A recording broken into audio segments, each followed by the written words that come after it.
నమస్తే, పొలిటికల్ వాయిస్కు స్వాగతం. వారం జాతీయ అంతర్జాతీయ విశేషాలపై విశ్లేషణ చేసుకునేటువంటి కార్యక్రమానికి స్వాగతం. మనతో పాటు సీనియర్ జర్నలిస్టు విశ్లేషకులు కందాడి పార్సారథి గారు ఉన్నారు. పార్సారథి గారు నమస్తే. వారం జరిగినటువంటి సంఘటనలు ముఖ్యంగా పాకిస్తాన్కి సంబంధించినటువంటి అంశం ఒకటి. పాకిస్తాన్కి సంబంధం లేకుండా అమెరికాలో ఉండేటువంటి ఎలాన్ మస్క్ బ్రిటన్లోకి చిచ్చు పెట్టారు.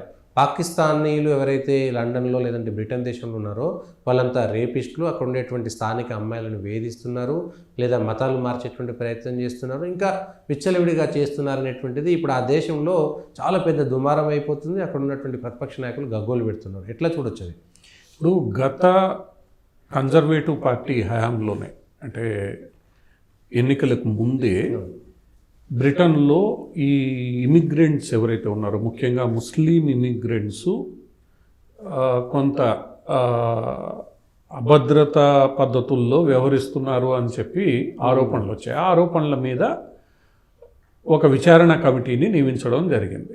ఆ విచారణ కమిటీ విచారణలో ఈ ఇస్లామిక్ మతానికి సంబంధించిన కొంతమంది యువకులు, వాళ్ళ యొక్క ఇమాంలు లేదా మత పెద్దల నేతృత్వంలో ఈ ఇతరత్ర వర్గాలకు సంబంధించిన అమ్మాయిల్ని టార్గెట్ చేసుకోవడము, వాళ్ళని ఏదైతే మనం ఇక్కడ లవ్ జిహాద్ పేరుతో వ్యవహరిస్తున్నామో అదే తరహాలో టార్గెట్ చేసుకోవడము, అక్కడ ఉన్న వాళ్ళని లోబరుచుకోవడము, వాళ్ళని మతానికి మార్పిడి చేసేలా ప్రోత్సహించడము, ఇటువంటివన్నీ జరుగుతున్నాయి అన్నది అక్కడ ఆ రోజు వచ్చిన ప్రధానమైన చర్చ. ముఖ్యంగా పాలస్తీనా అంశం మొదలైన తర్వాత దీని మీద అక్కడ చర్చ ఎక్కువగా జరిగింది.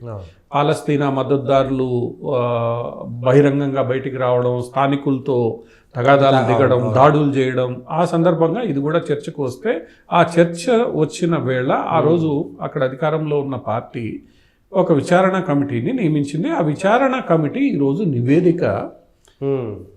మధ్యంతర నివేదిక, ఇంకా ఫైనల్ రిపోర్టు ఇవ్వలేదు, మధ్యంతర నివేదిక ఇచ్చింది. ఈ నివేదిక ఇస్తూ కొన్ని గ్యాంగులు, అంటే కొంతమంది గ్యాంగులుగా ఏర్పడి వ్యూహాత్మకంగా ప్రణాళికాబద్ధంగా అక్కడ ఉన్న ఇతర వర్గాలకు చెందిన అమ్మాయిల్ని లోబర్చుకోవడం, రేప్ చేయడం లాంటి చాలా నీచమైన పనులకు పాల్పడుతున్నారు.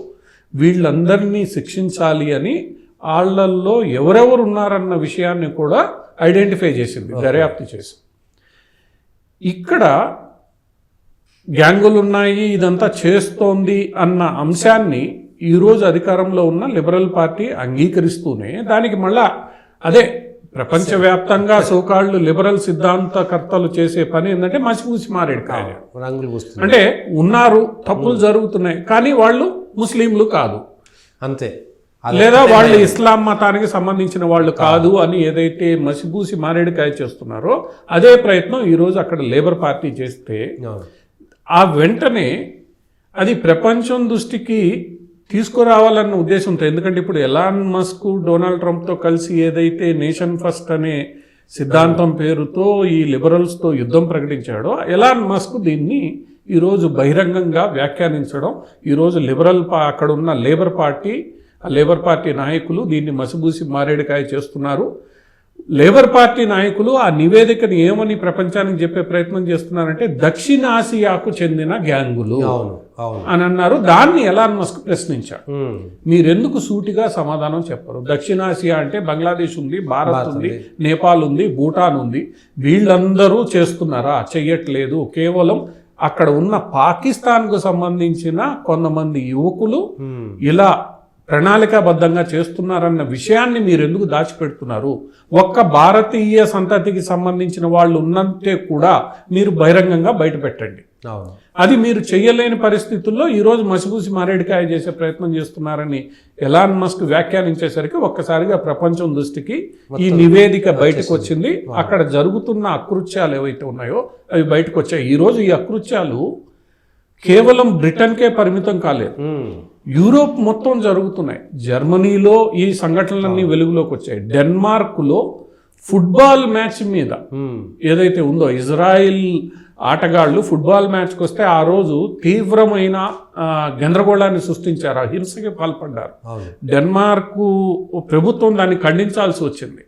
ఫ్రాన్స్లో 2 సంవత్సరాల క్రితమే ఈ బురకా దీని మీద ఒక పెద్ద ఉద్యమం జరిగింది. అవును, ఇటలీలో కూడా. ఇటలీలో జరిగింది. ఇవన్నీ ఒక రకంగా చూస్తే ఈ సోకాల్డ్ లిబరల్ నెట్వర్క్ ఏదైతే ఉందో, మానవతా దృక్పథం, మానవ హక్కుల పేరు మీద వీళ్ళందరూ చేసిన పని ఏంటంటే ఎటువంటి స్క్రీనింగ్ లేకుండా, ఎటువంటి సరైన చర్యలు లేకుండా వీళ్ళందరినీ తమ సొసైటీలోకి తీసుకొని రావడం, మమైకం చేసే ప్రయత్నంలో ఎందరో తీవ్రవాదులు ఆ రోజు, తీవ్రవాదులనండి లేదా అతివాదులనండి, వాళ్ళందరూ ఆ సమాజంలోకి చొరబడ్డారు. వాళ్ళు ఇష్టానుసారం ప్రణాళికాబద్ధంగా వ్యవహరిస్తున్నారు.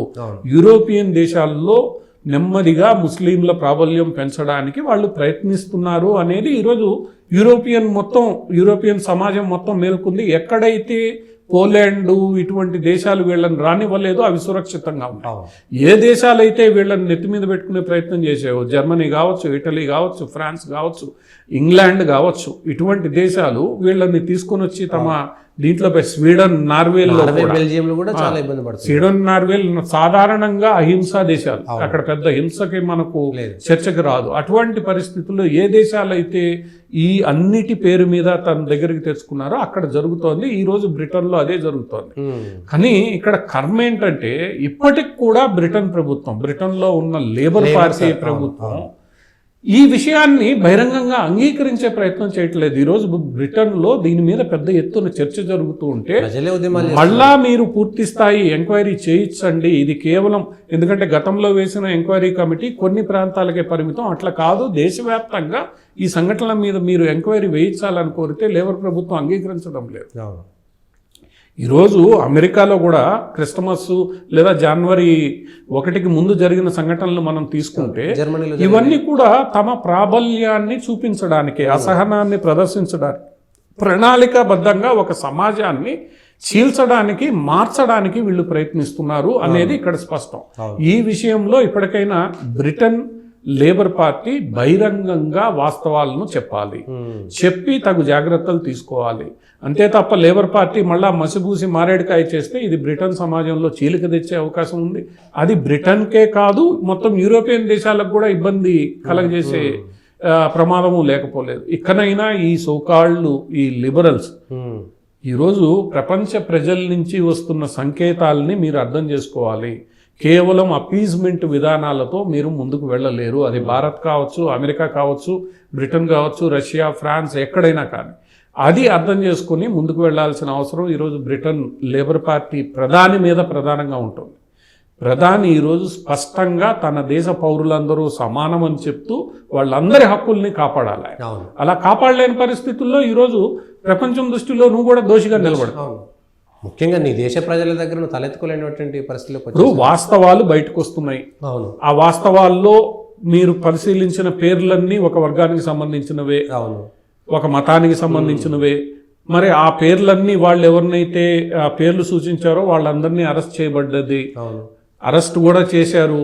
మరి దాంట్లో దక్షిణాసియాకు సంబంధించిన మిగతా సముదాయాలు ఎక్కడున్నాయి? ఎందుకు మీరు ఇది మసిబూసి మారేడుకాయ చేయాలని చూస్తున్నారు? గతంలో కూడా ఈ పాకిస్తాన్ నుంచి వలస వెళ్లే ప్రజల యొక్క ప్రజలు ప్రవర్తించే తీరు ఏదైతే ఉందో అది గల్ఫ్ దేశాలు కూడా గుర్తించాయి. ఎందుకంటే గల్ఫ్ దేశాల్లో సౌదీ అరేబియా, ఖతార్ కానీ వీళ్ళు కానీ పాకిస్తాన్ పౌరులు ఇక్కడికి ఏదో ఒక రూపంలో వచ్చి వాళ్ళు బెగ్గర్లుగానో ఇంకో రకంగా గ్యాంగులుగానో మారుతున్నారు, ఇది ఇబ్బందికరంగా ఉంది, మేము వీసాలు ఇవ్వమని ప్రకటించే స్థాయికి పౌరులు వచ్చారు. అందుకు పాకిస్తాన్లో అక్కడ సైన్యం, ఆ సైన్యానికి మద్దతు పలికే రాజకీయ పక్షాలే కారణం.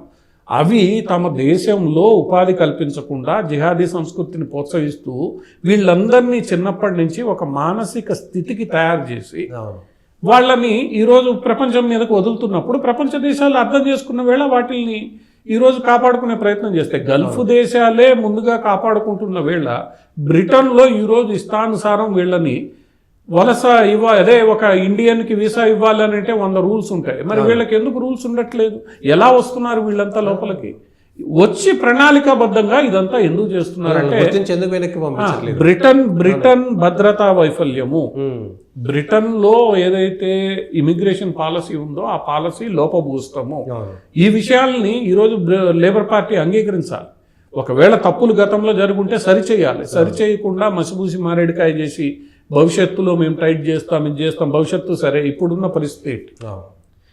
పాకిస్తాన్ ప్రజలు ఇలా ఎందుకు తయారయ్యారు, వాళ్ళు ఎందుకు ఇలా ప్రవర్తిస్తున్నారు అన్న అంశాన్ని ఫస్ట్ గుర్తించాలి. మీరు గుర్తించి సరిచేసే ప్రయత్నం చేయాలి. ఈరోజు అమెరికా పార్లమెంటులో ఒక రిపబ్లికన్ పార్టీ సభ్యుడు ఒక ప్రైవేట్ బిల్లుని ప్రవేశపెట్టాడు. అది గతంలో ప్రవేశపెట్టాడు, అది మురిగిపోయింది. ఇప్పుడు మళ్ళా ఆయన ప్రవేశపెట్టాడు.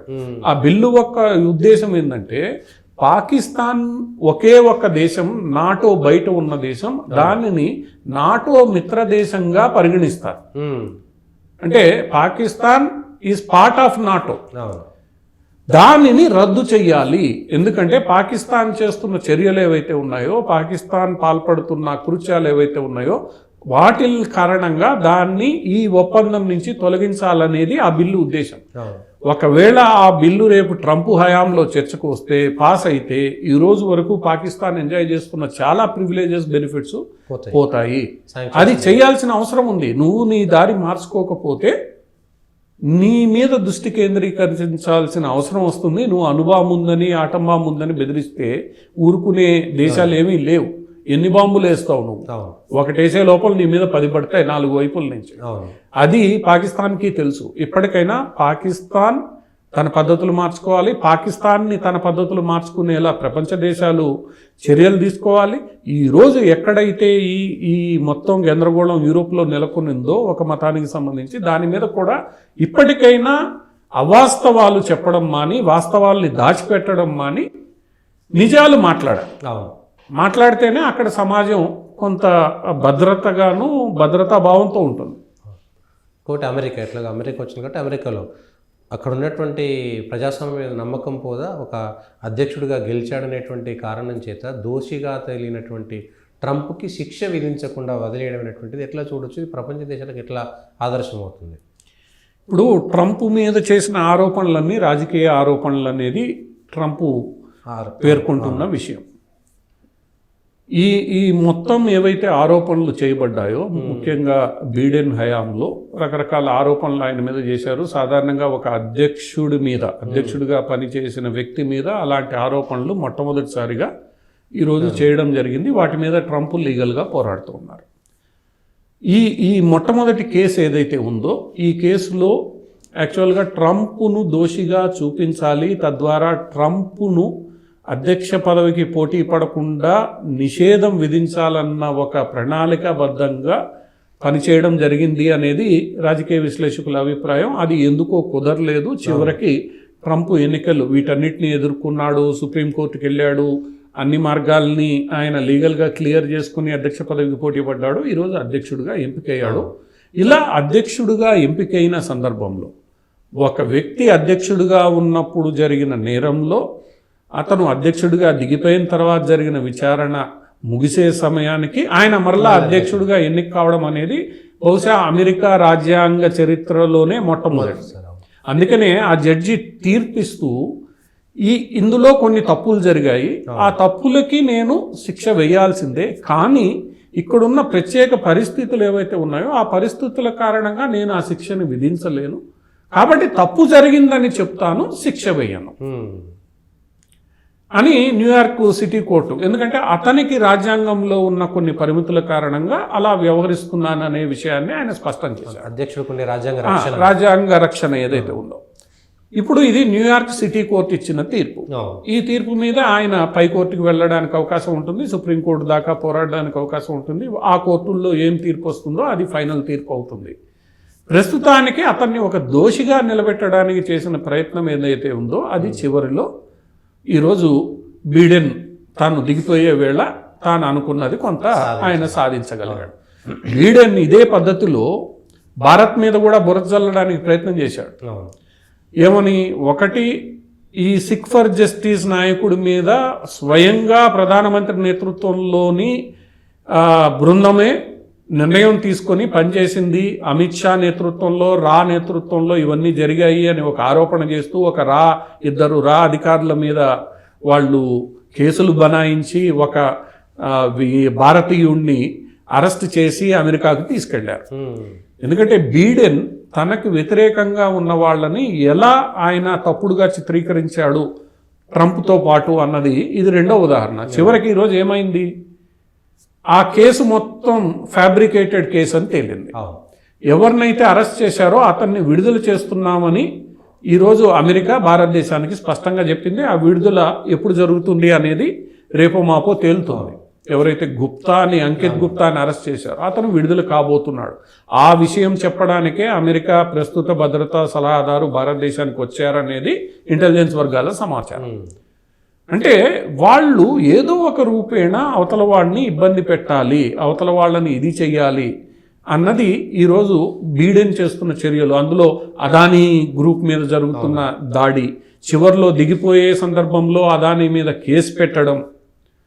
ఇప్పుడు ఆ కేసు ఏమవుతుంది ఏంటి మొదటి నుంచి. సో ఇలాంటి చర్యలు పాల్పడే కొంది ఈరోజు ట్రంప్ చెప్తున్నదే వాస్తవమేమో, రాజకీయ లబ్ధి కోసమే వీళ్ళు ఇలాంటి చర్యలకు పాల్పడుతున్నారు అన్న దీంట్లో ఆయన తన పోరాటాన్ని ఆయన కొనసాగిస్తాడు. రేపెట్లా 20వ తారీఖు అధ్యక్షుడు అవుతాడు. ఆ లీగల్ ప్రాసెస్ ఏదైతే ఉందో ట్రంప్ ఎదుర్కొంటున్నాడు. ఇప్పటికే కొన్ని కేసులు కొట్టేశారు, కొన్ని కేసులు ఆపేశారు. ఈ కేసులో దోషిగా నిర్ధారణ అయింది, దాని మీద నేను ముందుకెళ్తాను అని అంటున్నాడు. దీనివల్ల పెద్దగా ఈరోజు మార్పు ఏదైనా వస్తుందా, రాజ్యాంగ హేళన జరిగిందా అన్నది అది అప్రస్తుతం. ఏదైతే ఉందో ఈ డెమోక్రటిక్ పార్టీ ఏదైతే గతంలో 4 ఏళ్ళ అధికారంలో ఉందో ఇలాంటివి ఎన్నో చేసింది.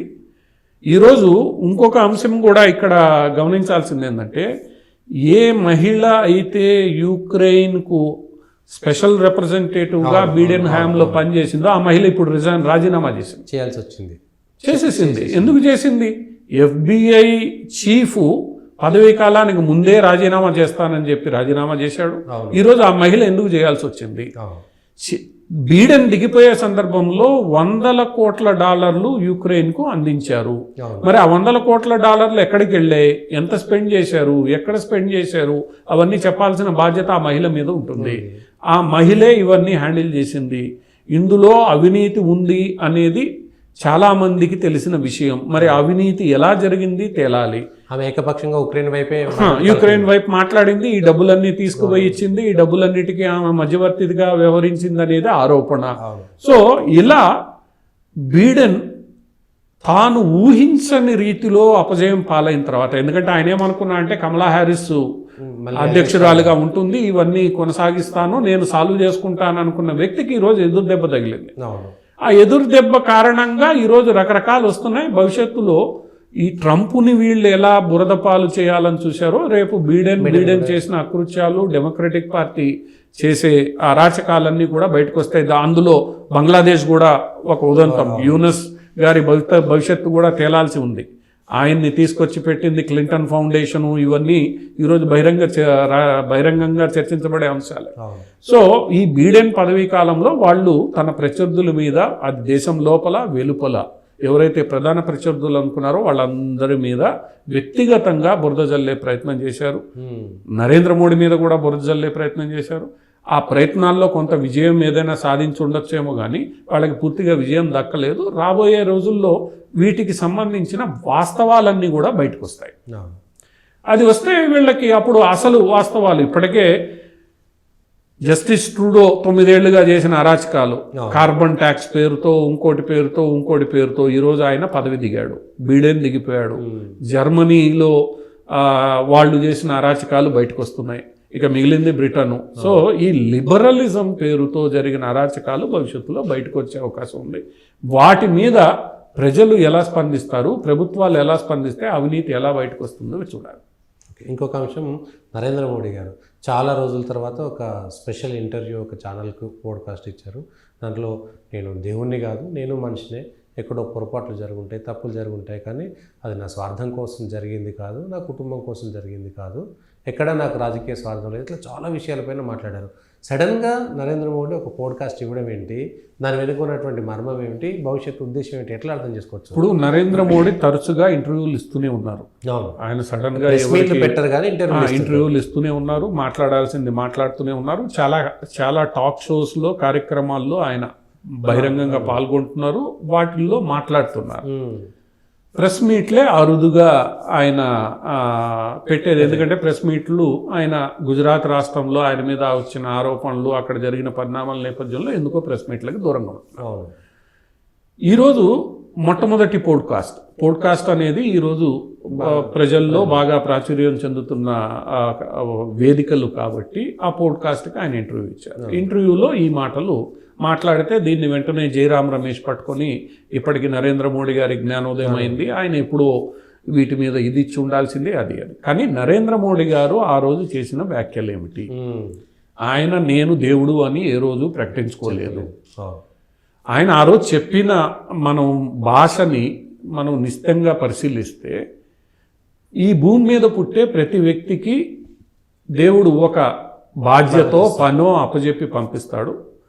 దాని ప్రకారం వాడు పనిచేస్తాడు. నాకు ఈ బాధ్యత అప్పచెప్పారు, ఈ బాధ్యతను నేను నిర్వహిస్తున్నాను. అంతేగాని నేను దేవుని కుమారుణ్ణి లేదా దేవదూతని, దేవుడు నన్ను ఇక్కడ ప్రత్యేకంగా ఎంపిక చేసి పంపించాడని ఆయన ఏం చెప్పలేదు. అందరికీ ఒక్కొక్క బాధ్యత దేవుడు ఇచ్చినట్లే ఈ సమాజంలో నాకు కూడా ఇచ్చాడు, ఆ బాధ్యతను నేను నిర్వహిస్తున్నాను. దాన్ని వీళ్ళు ఎన్నికల సందర్భంగా హైప్ చేసి వక్రీకరించి ఇవన్నీ చేశారు, అది తెలిసిన విషయం. దాని మీద ఎంత చర్చ జరిగిందో ఈరోజు కూడా నరేంద్ర మోడీ గారిని దాని మీదనే ఈ పోడ్కాస్ట్లో ప్రశ్న వేసినప్పుడు ఆయన మళ్ళీ స్పష్టం చేశారు, నేను దేవుణ్ణి కాదు, నేను మనిషిని. భారతీయ సనాతన ధర్మం ప్రకారం ఈ గడ్డ మీద పుట్టే ప్రతి మనిషికి ఒక పని దేవుడు అప్పచెప్తాడు, ఆ కర్మ ప్రకారం ఆ పని ఆ మనిషి చేస్తుంటాడు. నా కర్మ ప్రకారం నేను ఈ పని చేస్తున్నా, అంతే తప్ప ఈ పని చేసే క్రమంలో తప్పులు దొల్లుతాయి, మంచి జరుగుతుంది, తప్పులకి నేను క్షమాపణ చెప్తున్నాను. అంటే ఇక్కడ మన ధర్మాన్ని స్వార్థం కోసం జరగలేదు, ఎందుకంటే ఆ విషయం తెలుసు. ఈరోజు నరేంద్ర మోడీ కుటుంబానికి ఆయన ఏదో 100 కోట్లు దోచిపెట్టాడు అని చూస్తే ఆ కుటుంబం పరిస్థితులు చూస్తే మనందరికీ అర్థమవుతుంది. ఆయన వ్యక్తిగతంగా ఏ రోజు చేసుకున్నది ఏం లేదు. 10 ఏళ్లుగా ఒక ప్రధానమంత్రి ఉంటే ఆయన మీద కాంగ్రెస్ పార్టీ లేదా కాంగ్రెస్ పార్టీ అనుకూల మీడియా, వామపక్షవాదులు ఒక్క ఆరోపణ పూర్తి చెయ్యలేకపోయారు. నిరూపణ సంగతి దేవుడేరు. ఆరోపణ నువ్వు మొదట చేయలేవు. ఆ విషయంలో కాంగ్రెస్ పార్టీ కూడా అంగీకరిస్తుంది.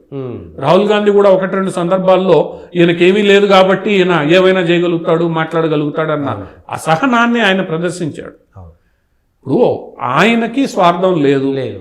ఆయన ఒక సిద్ధాంతం కోసం, లక్ష్యం కోసం ఒక యుక్త వయసులోనే వచ్చాడు, పని చేస్తూ ఉన్నాడు. ఆ పనిలో వస్తున్న ఏదైతే బాధ్యతలు ఉన్నాయో అవి అందిపుచ్చుకుంటూ ఆయన ముందుకెళ్తున్నాడు. ఆయనకి ఇవ్వబడిన బాధ్యతని ఆయన నెరవేరుస్తున్నాడు, అనేది చేస్తున్నాడు. కానీ ఆ నెరవేర్చే క్రమంలో తన చుట్టూ ఎవరిని పెట్టుకోవాలి, ఎవరితో ఆ పని పూర్తి చేసుకోవాలి అన్నది అతని యొక్క ఇష్టం. కొన్ని సందర్భాల్లో ఆ చుట్టూ ఉన్న వాళ్ళు మనకి నచ్చకపోవచ్చు, నచ్చొచ్చు, వాళ్ళు కూడా కొంచెం నష్టపోవచ్చు, ఏదైనా కానీ. సో వీటన్నిటికి కూడా నేనే బాధ్యుడిని అని నరేంద్ర మోడీ చాలా సందర్భాల్లో చెప్పాడు. అది కూడా జరుగుతోంది. పార్టీలో కూడా కొంత అసమ్మతి ఈ చుట్టూ ఉన్న వాళ్ళ మీద ఉంది. అది గత ఎన్నికల సందర్భంలో చాలా చర్చకు వచ్చింది. అది సరి చేసుకోవాలని చెప్పి కూడా ఫలితాల్లో బయటపడింది, సరి చేసుకోవాలని చెప్పారు. సో ఒక నాయకుడు తాను చేసే పనుల యొక్క ప్రభావం ఇతరుల మీద ఎలా ఉంటుంది అని చూసుకునేటప్పుడు తన చుట్టూ ఉన్న వాళ్ళను కూడా జాగ్రత్తగా చేసుకోవాలి. అవసరం నాయకుడికి చుట్టూ ఉన్న వాళ్ళు కొంతమంది సహాయకులు అవసరమైనప్పటికీ, నమ్మిన వాళ్ళు అవసరమైనప్పటికీ వాళ్ళని కూడా జాగ్రత్తగా ముందుకు నడిపించాల్సిన బాధ్యత నాయకుడిది. రెండవది ఆ దగ్గరి సర్కిల్ బయట ఎవరైతే ఉన్నారో వాళ్ళందరినీ కూడా దగ్గరికి తీసుకోవాల్సిన బాధ్యత, వాళ్ళందరినీ కూడా నడిపించాల్సిన బాధ్యత నాయకుడి మీద ఉంటుంది. కేవలం వీళ్ళు తదుపరి తీసుకుంటారు అని అనుకోవడం అనేది సరైన వ్యవహారం కాదు. ఈ వ్యవహారం కొంతకాలం నడిచిందనేది వాస్తవం. దాని మీద ఆరోపణలు, విమర్శలు పార్టీలు అంతర్గతంగా వచ్చే దాన్ని సరి చేసుకునే ప్రయత్నం చేయడం జరుగుతోంది. అంతేగాని నరేంద్ర మోడీ నేను భగవంతుడిని, తప్పులే చేయలేదు, నాకు తప్పులు జరగవు అని ఏ రోజు చెప్పలేదు. ఆయన మానవుడు, తప్పులు చేస్తాడు, తప్పులు జరిగి ఉండొచ్చు. ఆ నిర్ణయాలు తీసుకునేటప్పుడు సరిదిద్దుకునే అవకాశం ఇతర మానవుల్లాగే ఆయన కూడా. ఈ సందర్భంలో చేశాడంటే దీని వెనక ఏదో మర్మం ఉంటుంది. ఒక 2 నెలలకో 6 నెలలకో ఏడాదికో దీనికి ఈ మాటలకు సంబంధించినటువంటి పనులు అప్పుడు రిఫ్లెక్ట్ అయితే అనేటువంటిది కూడా. ఇప్పుడు భారతీయ జనతా పార్టీ మొన్న ఓటమి తర్వాత అంతర్మదనంలో ఉందనే విషయం అందరికీ తెలుసు ఎందుకు మనం ఓడిపోయాము, మనకెందుకు మెజార్టీ రాలేదు, ఎక్కడ మనం తప్పులు చేశాము అన్న అంతర్మదనం ఈరోజు పార్టీలో జరుగుతోంది. ఎందుకంటే భారతీయ జనతా పార్టీ కాంగ్రెస్ లాగా కాదు. అంతర్మదనంలో ఎవరైతే నాయకుడు ఉన్నాడో, వాళ్ళ అధినేత ఉన్నాడో, అధినేత మినహా మిగతా వాళ్ళు తప్పులు చేస్తారు. ఎప్పుడు అధినేత తప్పు చేయడు. కానీ భారతీయ జనతా పార్టీలో అధినేత లేడు. అధినేతని కూడా వీళ్ళు పరిగణలోకి తీసుకొని తప్పొప్పులు లెక్క పెట్టడం మొదలు పెడతారు. సో ఈ అంతర్మదనం గత కొంతకాలంగా 6 నెలలుగా జరుగుతోంది.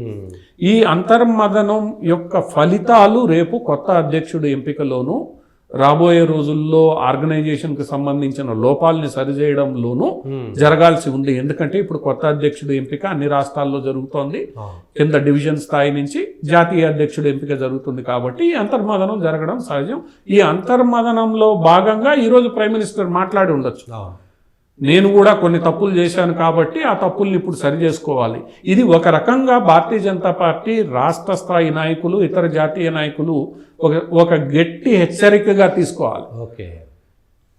ఇప్పుడు మీరందరూ మేము సచ్చీలురము, మేము తప్పులు చేయలేదు, మేము ఏది నడిపించామో అదే రైటు అన్న భావనలో ఉన్నారో, ఈ భావన సరైంది కాదు. మీరు కూడా తప్పులు చేయవచ్చు, తప్పుల్ని సరి చేసుకోండి, సరిదిద్దుకోండి, సమీక్షించుకోండి అన్న ఒక సూచన స్వయంగా అత్యున్నత నాయకుడి నుంచే వచ్చింది. అంటే ఇకనైనా వీళ్ళందరూ సమీక్ష చేసుకోవాల్సిందే. ఎవరి స్థాయిలో వాళ్ళు సమీక్ష చేసుకోవాలి. మనం ఎక్కడ తప్పు చేసాం, ఎక్కడ లోపం జరిగింది, ఎందుకు మనం గెలవలేకపోతున్నాం, ఎందుకు ఓడిపోతున్నాం, ఎందుకు మనం విస్తరించలేకపోతున్నాం, దానికి కారణాలు ఏమిటి, నేను ఎంతవరకు దీనికి బాధ్యుడిని, నా చుట్టూ ఉన్నవాళ్ళు ఎంతవరకు దీనికి బాధ్యుడు, నేను ఎంతవరకు సంఘటనలోని కార్యకర్తల్ని, నాయకుల్ని, సానుభూతి పరులని, ఇక్కడ సానుభూతి పరులు కూడా ఉంటారు, కేవలం పార్టీ కార్యకర్తలే కాదు, పార్టీని ముందుండి నడిపిస్తున్న సానుభూతి పరులు ఎన్నికల సమయంలో ఇతరత్ర, దాంట్లో జర్నలిస్టులు కావచ్చు, ఇతరత్ర స్వచ్ఛంద సంస్థలకు సంబంధించిన వాళ్ళు కావచ్చు, వీళ్ళందరినీ కూడా కలుపుకొని వెళ్లాల్సిన బాధ్యత ఈరోజు పార్టీ మీద ఉంటుంది. లేకపోతే మళ్ళా ఇబ్బందులు వచ్చే అవకాశం చూశారు. కాబట్టి సో ఇది ఒక రకంగా భారతీయ జనతా పార్టీలోని నాయకులకు, ఇతరత్ర కార్యకర్తలకు ఒక సూచన అనండి, హెచ్చరిక అనండి, ప్రధానమంత్రి స్వయంగా ఈరోజు చేయడం, సమీక్ష అవసరం అన్న విషయాన్ని నొక్కి వక్కాణించడం, నేను సమీక్షకి బద్ధుణ్ణి అని చెప్పడం, నేను సమీక్షకు పాత్రుణ్ణి అని చెప్పడం, అంటే నేనేదో ఆర్గనైజేషన్ పైన కాదని కూడా చెప్పడం, ఇవన్నీ కూడా ఈరోజు భారతీయ జనతా పార్టీలోని రాష్ట్ర స్థాయి నాయకత్వాలు అర్థం చేసుకోవాలి. వీళ్ళు ఇష్టానుసారం వ్యవహరిస్తూ కలుపుకొని పోకుండా కేవలం తమ కోటరీని ముందుకు తీసుకెళ్తూ ఏవైతే చేస్తున్నారో దానివల్ల ఇబ్బందులు వస్తాయి. ఇబ్బందుల్ని సరిచేసుకోండి, అందరినీ కలుపుకోండి. ఈరోజు మీరు సంఘ పరివార క్షేత్రాలు, ఇతరత్ర సానుభూతి పరులను కలుపుకున్న చోట హర్యానాలో, మహారాష్ట్రలో ఎటువంటి ఫలితాలు వచ్చాయి. రేపు ఢిల్లీలో ఏం జరగబోతోందో చూడాలి. ఢిల్లీలో గత 26 ఏళ్లుగా పార్టీ అధికారానికి దూరంగా ఉండడానికి ప్రధాన కారణం ఢిల్లీ యూనిట్ 4 వర్గాలుగా విడిపోయి ఉండడం. జాట్లు, పంజాబీలు, పూర్వాంచలీలు ప్లస్ సంఘ పరివారికి సంబంధించిన వ్యక్తులు. మళ్ళా దాంట్లో ఇలా 4 వర్గాలుగా విడిపోయి కొట్టుకోవడం వల్ల 26 సంవత్సరాలు అధికారానికి ఢిల్లీలో దూరంగా ఉన్నారు. అంటే ఈ నాయకులు ఏం చేశారు, ఈరోజు ఢిల్లీలో ప్రధానమైన నాయకులు 4 వర్గాలుగా విభజించేశారు పార్టీని అక్కడ. ఇది వాస్తవం, అది పార్టీ బహిరంగంగా చెప్పకపోయినా వాస్తవం.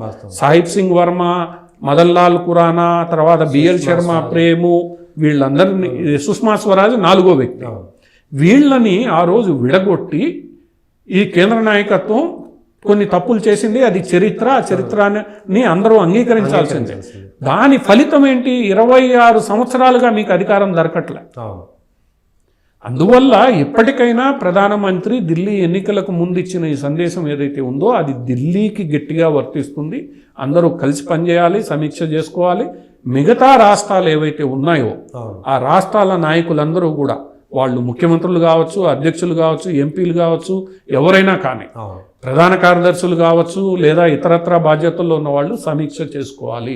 ఎక్కడ మనం విఫలమయ్యాము అన్నది ఈరోజు ప్రధానమంత్రి చెప్పిన స్పష్టమైన సందేశం. దీన్ని ఇతరత్ర కాంగ్రెస్ పార్టీ లాంటి వాళ్ళు ఎన్ని మాట్లాడినా ఆర్గనైజేషన్కి సంబంధించి భారతీయ జనతా పార్టీ అర్థం చేసుకోవాల్సింది ఏంటంటే స్పష్టమైన సందేశం ఇవ్వడం జరిగింది. ఇప్పటికే మోహన్ భాగవత్ గారు ఎవరైతే ఆర్ఎస్ఎస్ అధినేత ఉన్నారో ఆయన నుంచి ఒక సందేశం వస్తోంది. ఈరోజు ప్రధానమంత్రి నుంచి కూడా చాలా స్పష్టమైన సందేశం వచ్చింది. మనం ఏం దేవుళ్ళం కాదు, మనం హిందూ ధర్మానికి మనమే ప్రతీకలం కాదు, మనం ఈరోజు ప్రజల్ని కలుపుకోవాలి, తప్పొప్పుల్ని సమీక్షించుకోవాలి, ముందుకెళ్ళాలి. ఓకే, థ్యాంక్ యూ పార్థసారథి గారు. ఇది ఈ వారం ఉన్నటువంటి విశేషాలపైన విశ్లేషణ కార్యక్రమం.